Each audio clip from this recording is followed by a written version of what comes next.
महाभारत के युद्ध में बड़े बड़े योद्धाओं का वर्णन मिलता है और उन्हीं में से एक थे दानवीर कर्ण। भगवान श्री कृष्ण हमेशा उनकी दानवीरता की प्रशंसा करते रहते थे। वहीं युधिष्ठिर भी दान पुण्य करते रहते थे, लेकिन श्री कृष्ण ने उनकी कभी तारीफ नहीं की। तो एक दिन अर्जुन ने उसका कारण पूछा, तो श्री कृष्ण ने कहा कि समय आने पर यह सिद्ध हो जाएगा कि असली दानवीर सूर्यपुत्र कर्ण ही है।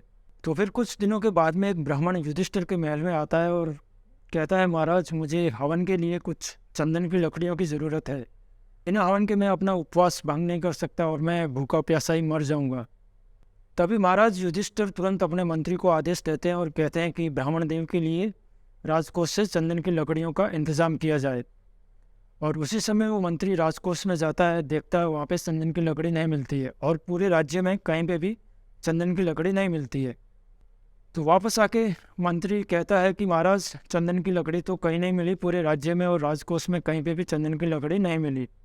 तो उसी समय युधिष्ठिर कहते हैं, ब्राह्मण देव मुझे माफ़ करें, आप क्षमा करें मुझे, मैं आपके लिए चंदन की लकड़ियों का इंतज़ाम नहीं कर सका।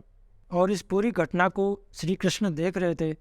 तभी श्री कृष्ण ने कहा कि आपको चंदन की लकड़ी एक जगह पर निश्चित रूप से मिल सकती है, आप मेरे साथ में चलिए। तभी श्री कृष्ण ने अर्जुन को भी साथ में ले लिया और दोनों ने ब्राह्मण का वेश धारण किया और उस ब्राह्मण को लेकर कर्ण के दरबार में पहुंच गए। और वहां पर भी उस ब्राह्मण ने वही सवाल किया कि उसे हवन के लिए कुछ चंदन की लकड़ियों की ज़रूरत है। तो कर्ण ने भी अपने मंत्री को आदेश दिया कि जाइए ब्राह्मण देव के लिए तुरंत राजकोष से चंदन की लकड़ियों का इंतजाम किया जाए। लेकिन कर्ण का मंत्री भी थोड़ी देर में खाली हाथ वापस लौटता है और कहता है कि महाराज चंदन की लकड़ी पूरे राज्य में कहीं पर भी नहीं मिली है। तब कर्ण कहते हैं कि हे ब्राह्मण देव, आप चिंता ना करें, आपके लिए मैं ज़रूर कुछ रास्ता निकालता हूँ। आप कर्ण के दरबार में आए हैं तो आप निश्चित रूप से यहाँ से खाली हाथ नहीं जा सकते। तो फिर कर्ण फिर से एक बार अपने मंत्री को आदेश देते हैं कि महल में जो खिड़की दरवाज़ों में जो चंदन की लकड़ी लगी है उन्हें तोड़कर लाओ और ब्राह्मण देव को दान में दे दो। मंत्री ने ठीक वैसा ही किया। तो ब्राह्मण खुश हो गया और वो चंदन की लकड़ियाँ लेके अपना हवन करने के लिए चला गया। तभी श्री कृष्ण ने अर्जुन से कहा कि आपके महल में भी तो चंदन की लकड़ी लगी हुई थी खिड़की दरवाज़ों में, लेकिन आपको ये युक्ति नहीं सूझी उस समय और आपने ब्राह्मण देव को निराश कर दिया।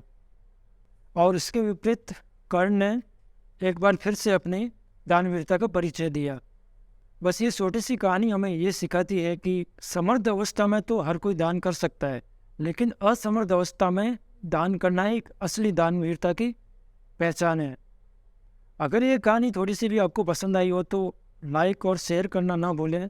चैनल पे नए आए हो तो सब्सक्राइब कर लेना ताकि आने वाली वीडियोस की नोटिफिकेशन आपको मिलती रहे। और मिलते हैं फिर एक और नई कहानी के साथ में। तब तक अपना ख्याल रखिए। हरे कृष्णा, हरि बोल।